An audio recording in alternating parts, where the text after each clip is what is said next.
going to see the Fire King strategy again. We've been talking about it a lot this weekend. It is, as Basti said, a rogue strategy because really so many people do not know what the cards do. A lot of them have to do with destruction. Absolutely. And on the other hand, we have Giuseppe, who won the die roll with his Purrely strategy. But let me tell you, it's not only Purrely, but it's once again the Purrely Spright strategy. And it's interesting to see that this Purrely Spright strategy, oh my god, is actually more successful this weekend than the regular Purrely strategy. So I didn't expect that, to be honest. I mean, have you tried it? I'm curious because it does seem very cool, and you know, it gives you a few extra things to do. One of the things that I found about the Purrely deck is it's not very explosive at the beginning of the game. Fair.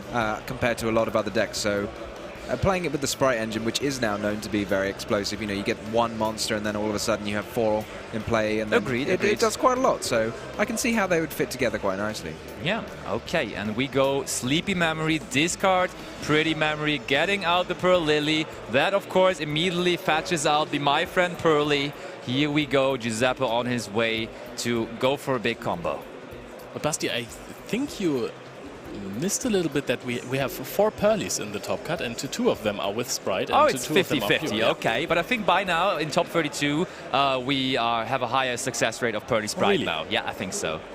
Oh, and now we have normal, some nimble beaver. That is something that is maybe going to surprise Kevin a little bit. Yeah. But the thing about, if you don't know, if you are not aware of how top cuts are looking at European Championship events, the top cut area is a separated area basically, where all the players left in the tournament are playing, except the ones, of course, here in the featured match. And the funny thing and the cool thing is that the person that you are going to face next potentially is playing next to you as well the round before. So these 2 guys were set next to each other in top 64. So they probably already know what their opponent is on just by looking to the left or to the right for one single time, and therefore it's probably no surprise here. I was wondering if it was an issue that Giuseppe's prevented himself from summoning anything that's not level 2, but it looks like actually no, it's fine, because even though the Purrely is level 1, the XYZ it summons is level 2. Yeah, indeed. So My Friend Purrely, but that means he can at least not bring out the Purrely anymore. It's interesting to see a Purrely deck that only plays 2 Purrely and 2 Purrely, because those are like the cards you absolutely are maxing out on, because those are the ones that you play in the regular Purrely deck. But now, with the mixture of Purrely and Spright, you can afford to just run 2 of them. And it seems like we are going to reveal 3 different cards again here for Giuseppe. Happy Memory, Sleepy Memory, and Delicious Memory. Of course, we cannot reveal more than 1 Delicious Memory because this card is limited currently. Let's see whether he still gets it with a 33% chance. What are we picking up here? Well, we don't know. We will see shortly, though, maybe. Also, it's good for Giuseppe that he already has access to Sleepy Memory, because Purrely can now just transform into E-Purrely Noir, and then we can also, through that, get access to Purrely, of course, and that exactly is what's going to happen here. Yeah, it's such a big upgrade having the E-Purrely Noir. Totally. Yeah. This card really opens you up to play the Sprites, you know, because you don't have to focus so heavily on your Purrelys. You can just go for 1 Noir, and later on you will be able to set your Purrely anyways. You don't have to dig through your entire deck the entire time. So it does seem like we picked up the Sleepy Memory there, because that is the next card we activated. So we did not get access to the Delicious Memory there.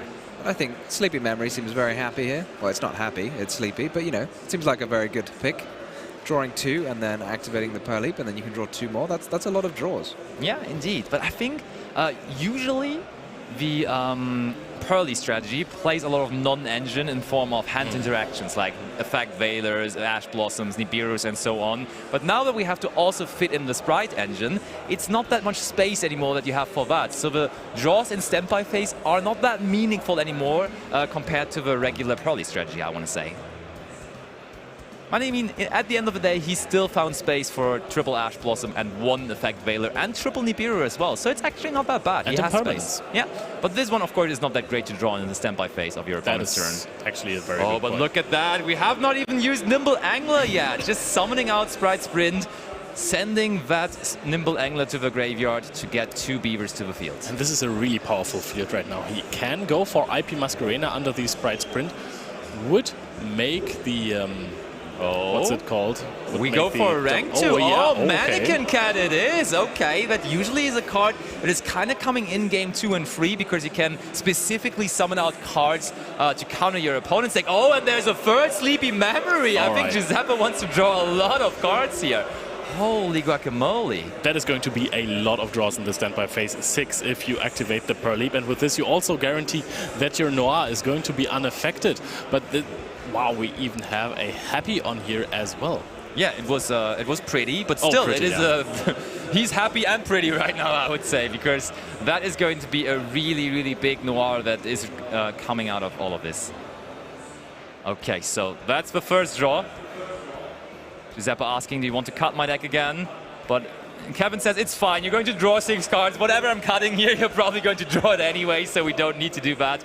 There comes Purrely. So we're transforming the E-Purrely Noir into X-Purrely Noir.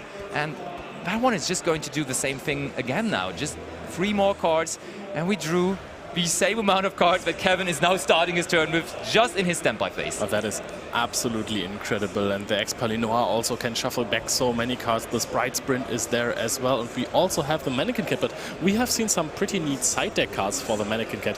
What is the Mannequin? Look at this tower of a card. This is half a book already. What can the Mannequin Cat summon out? I'm wondering, just maybe summons a Sprite monster. Maybe that's it. Yeah, that's a good idea, for sure. Maybe just get out Sprite Red. Yeah. I can't think of what else you do. I mean, if you know that you're playing versus Fire King, then this is pretty easy to summon out the Fire Attribute. That's actually a pretty clever move then. Okay, but that is just going to be a normal summon here for Kevin. And Kevin is going to start things off with the Arvata. All right, so he is still playing, and he's not scooping this up against this absolutely massive field and hand that Giuseppe has right now. So I think that there is maybe a way for the Fire Kings to play through this. Let's see. I mean, if one can do it, then it's Kevin, because he brought this deck all the way to top 32 here. So he probably had some very intense duels all the way around. And I think I see another Avatar in his hand. Okay, Sanctuary first of all, though. Is Giuseppe going to respond to that? Or will he just let Kevin play for now?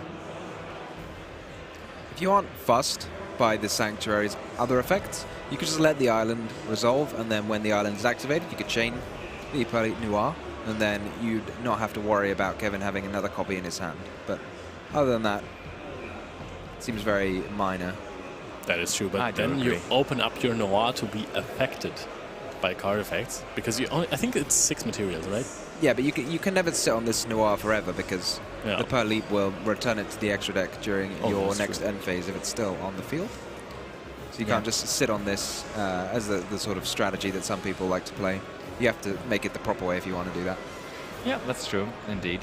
So one of the outs that players sometimes have against X-Purrely Noir is, of course, the Underworld Goddess, which we also saw this weekend before, but I can tell you there's no Underworld Goddess in the extra deck of Kevin. Only fire monsters. Only fire. No, not really. There are a couple of others, but... Oh, wait. At the bottom of the extra deck, there is Underworld Goddess. So it is... I didn't scroll far enough, but there is an Underworld Goddess.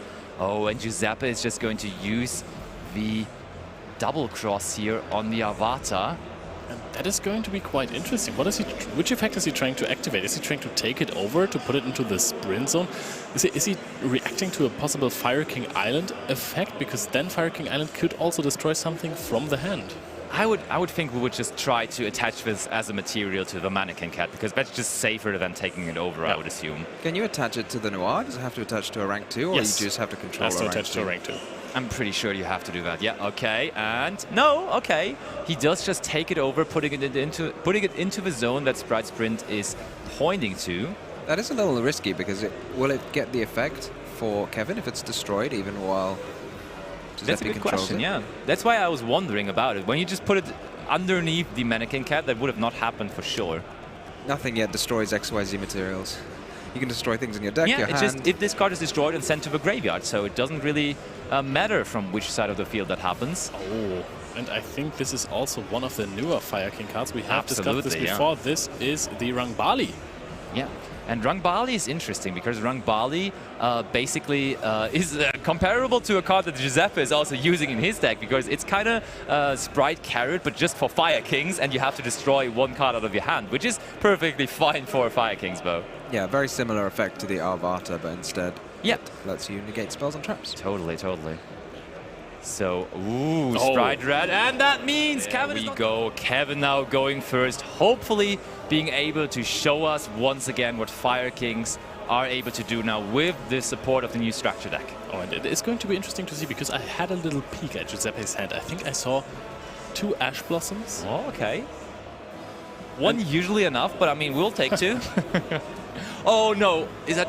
Okay, I think we just clarified to go into the main phase. It looked like a pass for a second, but no, there's Sanctuary. And Sanctuary, of course, is going to activate the Fire King Island from our deck. And once again, that cannot be met with Ash Blossom because we're directly activating it from our deck.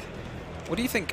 Do you think this is a good thing to Ash? Because I feel like it's an excellent thing to Ash. Giuseppe agrees. Yeah. He does, immediately responding with Ash Blossom on the Fire King Island. I mean, that is the Ash Blossom choke point. You can't Ash the Sanctuary, but you can still always Ash the Fire King Island, which actually does look like a cool place to take a vacation to. Oh, looks dangerous to me. Oh, but Kevin has the Ponix. Normal Summon Ponix is huge here. That is the card that now the entire deck is evolving around, and having it hard drawn here definitely helps Kevin immensely. And he's searching out a card that he even included twice in his main deck, and it's Fire King Skyburn, a very, very neat new addition to the deck as well. And I think that this card is just absolutely crazy. How players are not running 20 copies of this is beyond me. You can actually destroy any amount of Fire King monsters on your side of the field. Oh, we are extending this even further. And then you can destroy an equal amount on the side of your opponent's field, and then you can destroy multiple cards with just one card that you set to your side of the field, and you can trigger all of the effects of it. So this is really strong. Yeah, I do agree. I see more and more why you like the card totally. So we are searching for the Diabellstar Witch here, and of course that is going to find its way to the field very shortly too. Just having a quick read of Fire King Skyburn. Maybe Giuseppe heard us saying this card is really good, so you maybe should read it again. I hope he didn't, to be honest. No, absolutely not. No way. Are there any other level 1 fires that you want to summon? Let me check. I think in Kevin's version of the deck, I don't think there is any, because he's not playing the Snake Eye monsters. Oh, wow. And therefore, I think it's more and more standard to not, or like, what am I saying more and more? Because the deck is around since 2 days, or maybe 3 at this point. But usually I don't think you play the Snake Eye cards. So here, what, we're just going to make a rank 1, I reckon. Potentially. Sylvan Princess Sprout. We are going to see very soon. We might as well go for 1 Linkuriboh and then end on SP Masquerena. That could also be something. SP Little Knight or SP Little Knight, Masquerena? more likely. SP Masquerena, let's go. All right. No, I'm sorry. That's both of the effects. All right, so we are going to draw 1 card here. There we go. Kevin refreshing his hand even more. Trying to, of course, draw into cards where will have an impact on his opponent's turn. Cards like Nibiru, cards like Ash Blossom, and all that kind of stuff. You could just leave both Ponix to be destroyed with the Skyburn as well. Yeah, that doesn't sound too bad. Look at that! Setting 2 cards. He's trying to have enough monsters on the field, so the Skyburn is an impactful interruption. And yeah, I like that. This might be enough, but we will see in a second, because now it's the turn of Giuseppe, and he has this field to overcome. Oh, and there is a trap card in the hand of Giuseppe. It might actually not be an evenly match, because I think that would have been the first thing to come down to the field here. We are normal summoning the Nimble Beaver immediately after this effect, having 2 monsters on the field, which I find quite interesting, to be honest. Yeah, immediately starting things off with that. Kevin thinking about things. Also, Giuseppe made the decision so quickly, right? He did almost not think about it. And whenever my opponent moves like that, having like the instant reaction, having the instant move of what to do, I'm always assuming that they have no real option but to do that, right? So maybe that is the only card that they can summon here. Maybe that's the only monster they have, the only move they have to start with. And then I'm very likely to interact with it, because maybe they don't have anything after. Okay, but now there's the Nimble Angler on the field. Are the Nimble monsters bigger than the Ponixes? That's a good question. I actually do not think so. Because they're all very small. Everything in play is very small. Oh, but I think, wait, Nimble Beaver does it have 200 or 400 attack? So we can run over both of them here. So because you can run over one. One of them is in defense. Yeah. And yeah, but Nimble Angler is big enough, because Nimble Angler is 600, so that would It's 400. It's 600. Angler, but it was summoned in defense. Oh, was it? Okay, no, it wasn't. But whatever. That doesn't matter. We're You're going right. for rank 2 here anyways. We're just deciding on what is... Oh, it's happiness, okay. Kevin just checking there. Can you really just summon this? Yep. Is that allowed? Totally fine. Purrely Happiness is on the field. And I think Giuseppe is just trying to go into the battle phase here and scaring a Zeus, if you ask me.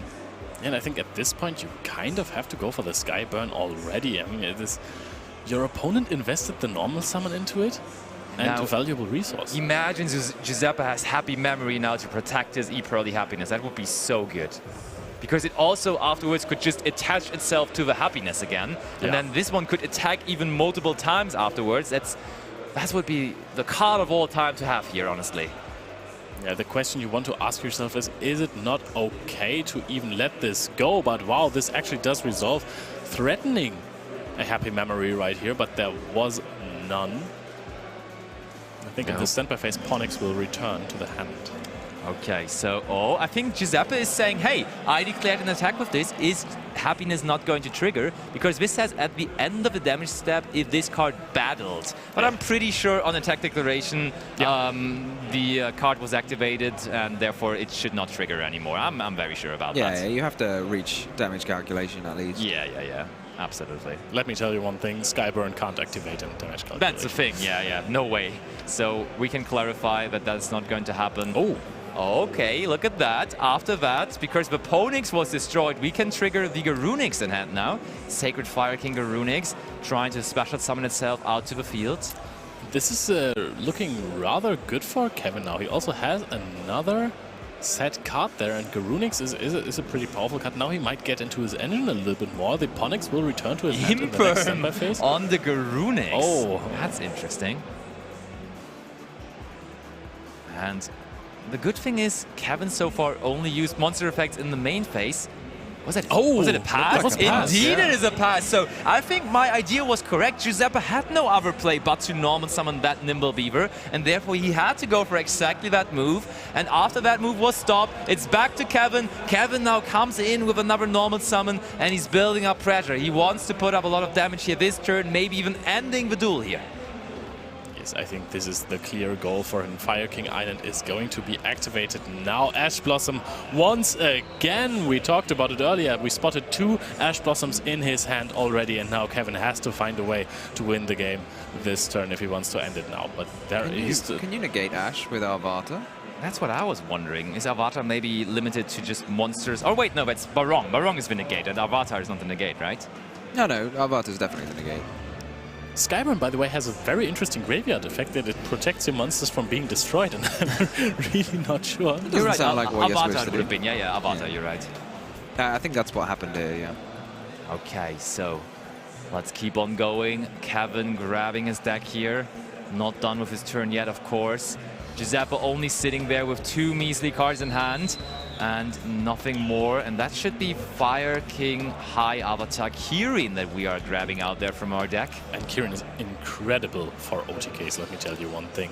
Because it can just, as a quick effect, oh, well, in the main phase, okay, special summon itself by destroying a fire monster you control. That's true, but I think we saw a very, very cool strategy yesterday of our Circle. Fire King opponent. And that was actually going for the Exceed, going for Garunix Eternity, high-end of the Fire Kings, and then in the battle phase destroying that to special summon out the materials it had. And I mean, that's easily over 8,000 points of damage, and therefore that might be the way there. If he gets to the Garunix, though. Yeah, so he'd need to be able to get 2 level 8s along with the circle. Is he playing the circle? Let me check. I do not see circle. No, there is no circle in there. All right, then Kevin will have to find another way to OTK right here. I thought this was the one card that you include to just OTK your opponent all the time. Also, it is pretty flexible. Probably there's another way to just get out another level. Is it level 8? You said level 8? Yeah, it is level 8. You're right. Yeah, is there some way to destroy it during the battle phase? There has to be, right? It's all about destroying, so there must be a way to destroy that one as well in the battle phase. But okay, Kevin is going to show us shortly. Let's stop the guessing. Let's see the man in action here. Garonix is being summoned. Now you can destroy something from that deck if you want to. Kirin is also always an option. However, Kirin has to destroy a card then. I don't know if it also has to destroy something from... Could destroy something from your side. Yeah, I think it just special summons. It doesn't have to destroy anything. I think you can. Then You can destroy something from your side, yeah. So we could definitely go into a rank 8 if we want to. But this alone is a lot of damage already. Yeah, you're right. Absolutely. And I mean, still there is this Avatar sitting, so it's another interaction with your opponent. Oh, okay. We do destroy the Kirin. And this might summon out another Garonix. The Kirin has to destroy summon itself, does it? So Kevin still thinking this through.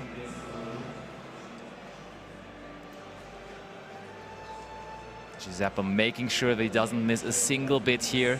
Of course, he may not be in a good position in this game, but he will always have a game free to come back to, and in that one he would be able to start again as he did impressively in game number 1. Yeah, and then it is also really important to know what the cards of your opponents do. Exactly. You don't only learn for life here, you learn for that game free. Yeah, the more you get to peek into your opponent's strategy, the better. That looks like an attack. Or is he calculating maybe? Because this looked like an attack question mark. If I attack, how much damage will I do? Yeah, Kevin now, bringing out the Ponix. Ponix using its effect there. Maybe for a second copy of Skyburn. Yeah, but can you destroy... Can you actually use Skyburn if your opponent has nothing on the field? I think that's actually possible. Oh, no, it doesn't. No, it's not. You're right. But I mean, having it as an additional interruption, it worked out very well last time, and now Giuseppe has a lot less cards in hand, so it should be working out another time. I would be confident in just grabbing Skyburn there again. Kevin took a while to figure this out, but I mean, at the end of the day, that should be a safe route to win this game here. Yeah. Kevin has so much value right now. He's activating the Kirin right here. This is even more damage.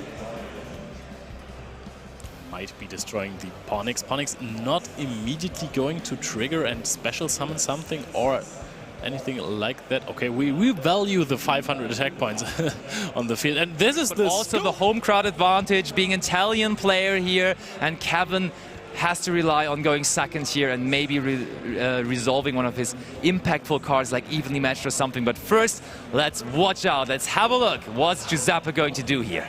I think the hand of Giuseppe is very interesting. It's really Sprite heavy. I think I can see Sprite Blue and Sprite Carrot as well. Ooh.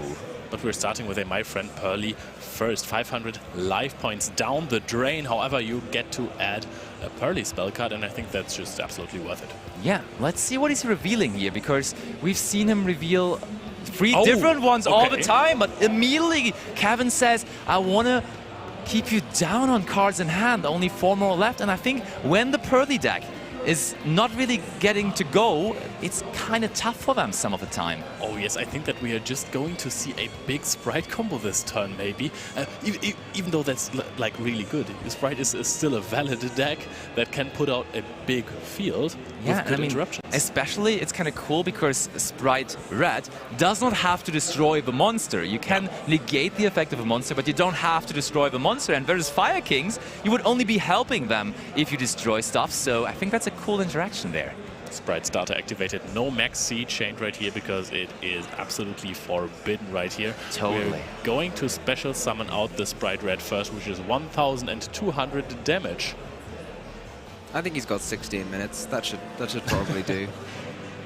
Yeah, I agree. It should be fine. Does he have enough life points? If he continues playing this way, he played 2 cards so far, and he's already taken 1,700. It's getting dangerously close. Look at that. There's also the Sprite Carrot, as you were seeing correctly. Now Sprite Blue, and we know that he's on the trap card as well. We know that he's also on Sprite Double Cross. So if he goes for Jet here, that would be probably the card he desires to get there too. And then, as you were saying, even though he does not have any access to his Purrely cards at the moment, it would be somewhat of a good opening.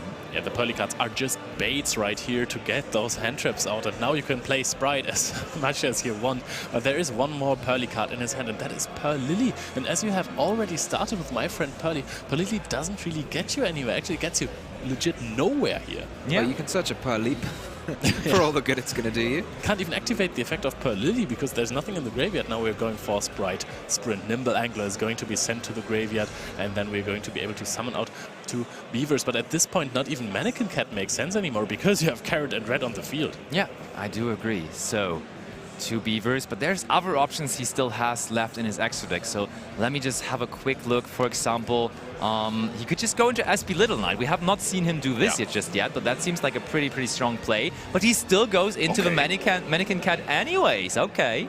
Maybe he's got a surprise for us. I was wondering if you could make a Purrely XYZ and then normal summon the Lily and search the leap. Maybe that's something to do, but...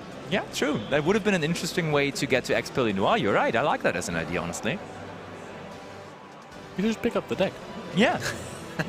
Totally. You seem like a master in it. I asked you before the round, Tom, are you an expert by now in Purrely Spright because we might feature it again? And you were super confident about it. And I now see why, honestly. I've never played this deck. I've played a lot of Purrely. Okay. Oh, we start with Impermanence on Carrot, and Kevin seems happy. Ooh. Is there going to be an evenly matched after? Because that would be the card he wants to follow this through with. Oh my, is it going to be there, though? Is he playing it? He is playing it, yes. You are in Giuseppe's deck right now. That is correct. Oh, but there is also evenly matched in Kevin's side deck. You are absolutely correct on that one. Negating the Carrot is already dangerous. We are hearing dangerous music right here. If we are Giuseppe, this is looking dark right here if Kevin has proper follow-up. I mean, one thing is for sure. If you are using Impermanence on Spright Carrot, there is going to be an impactful spell or trap card coming down. Be it Engine or be it evenly matched. One of the two is very likely to come down here. Are thinking, while there are no cards on the field, this might have been the announcement of the battle phase right here. Oh, Kevin. Can he pull it off? Evenly matched for an insane impact here in top 32 of YCS Bologna. Is it happening? Giuseppe probably, I mean, he's considering to do something that must almost mean that we are going into the battle phase and he has to do something. Oh, yeah. Otherwise, there's no way you do this. There's no way you do this preemptively, honestly. I think we are going into the battle phase. And Giuseppe just wants to secure some kind of follow-up here. Yeah, the one way he could summon out the Ash of his opponent to get this banished Spright Sprint. Oh, wow, okay. Oh, okay. What's happening now? We can actually just get that Spright Red to the hand, and there is the evenly match! The crowd is going wild! Evenly match going to banish almost the entire field of Giuseppe, only leaving him with Mannequin Cat on the field. But it was still a smart move by Giuseppe to recover that Spright Red there through the effect of Mannequin Cat combined with the Spright Sprint. Yeah, and now he can use the Mannequin Cat to special summon out the Spright Red again, so he has an interruption. That is very strong. Fire King Island coming as well for Kevin. Does he have a good monster to destroy with the Fire King Island? Ideally, there's a Fire King card he can destroy here. Oh, and it is the Kirin, and that is the best one by far, because this one can also take out the Mannequin Cat in Resolve. If you special summon out a monster, the Mannequin Cat will be popped at the same time. So there is no Spright Red coming down for Giuseppe afterwards. Yeah, that is so strong here. Kevin with the perfect answers to what Giuseppe had to offer. That evenly matched, really clearing the way. And now Kevin in the driver's seat here in this. Yeah, Giuseppe left only with one Spright Red and one Purrely. Not very much to do next turn. Well, he will get a next turn because evenly matched. Used up the battle phase already. And that is true. I'm incredibly excited because this is maybe the first time we are seeing an uninterrupted-ish two-card combo of the Fire Kings right here. Yeah, I'm very excited for it too. We know Giuseppe has nothing to do here this turn anymore. And that looks like we are searching out Garunix there. Looks like an ultra rare that could almost only be the Garunix, to be honest. That is the wrong Kirin indeed. Also cool Kirin, but not the right one here. But now we're going to trigger the Kirin. Kirin now would allow us to special summon out the Garunix from hand and then destroy the Mannequin Cat. Yep, Garunix, and there is the destruction of Mannequin Cat. We outed the entire field. 0 cards left currently for Giuseppe, and Kevin is just getting started. Yes, now we are going to see the true power of the Fire Kings unfold. I was going to say True Kings, but the Fire Kings, they just got rolling here. We are destroying the Kirin, getting rid of the Mannequin Cat, and there is no follow-up from Giuseppe as well. He needs to draw into one of those memory cards. Yep, Giuseppe's world right now kind of on fire, and Kevin sitting there like a king, and he really is going strong here. Sending Barong now. to the graveyard. So that should get you some follow-up for the turn after. Oh, and Prosperity too! What a hand that was for Kevin! Looking into the graveyard before deciding on which cards to banish there. I can imagine that you definitely want to pick up some non-engine right here. You maybe want to go for an Ash Blossom or something on the likes of that. Have we normal summon? Is there maybe a Ponix that you want to pick up? Yeah, I don't think we have normal summon, and therefore Ponix seems like a good choice. And then Ponix just get out Fire King Skyburn again, and that has worked out in the last game, so why not again here? Arvata also a very good option. Yeah. 1 extra monster negate. Fairly certainly true. Okay, so we have decided on 6 cards that we are banishing, and now let's see what there is. Prosperity not the choice, but okay, we can decide between Avatar and Ponix. Both cards have been revealed there. And there's also a Skyburn, so there's a possibility to skip some steps and just take the Ponix and add the Skyburn to hand. Of course, we want to resolve everything correctly, so Kevin will now take his time. He is thinking, are we going to definitely not pick the pot of Prosperity? Okay. So that one's out of the way. I was like, you are really going to pick the Prosperity there, but he just makes sure to immediately put it away, so it's not giving him any bad ideas there. Okay, and I think Ponix is going to be the card we have settled on, and that is ready to be normal summoned right away. Have a Destroy 2+. Good follow-up in the next turn as well, because if Ponix gets destroyed, you can add it back to your hand in the standby phase. If we are even going for the Skyburn, yes, we absolutely are. The Barong as well in the graveyard. It's a bit like Skarm, but you have to wait even longer, not just to the end phase, but to your next standby phase, and then you get to search a card. Yeah. Be patient, everyone. But I'm confident, honestly, that Kevin is going to get that time. I think we are going to have the time to get to our next turn, and then it's going to be high value. Oh, and I think we picked up another monster card there for Giuseppe, and Giuseppe is in the need of spell cards, honestly, because he wants some of the quick play spells of a Purrely deck to now, after his Sprite engine kind of getting countered, play with his Purrely engine. But he can now normal summon Purrely to just add a My Friend Purrely and then hope that that works. Ooh, I think we used Ash Blossom on the Barong then, right? Maybe Barong is just the next standby phase rather than your next Yeah, standby. it is just the next standby phase, you're right. So we just used Ash Blossom on that, but that tells Kevin, hey, I only have 2 cards left, and you only have to face 2 more cards.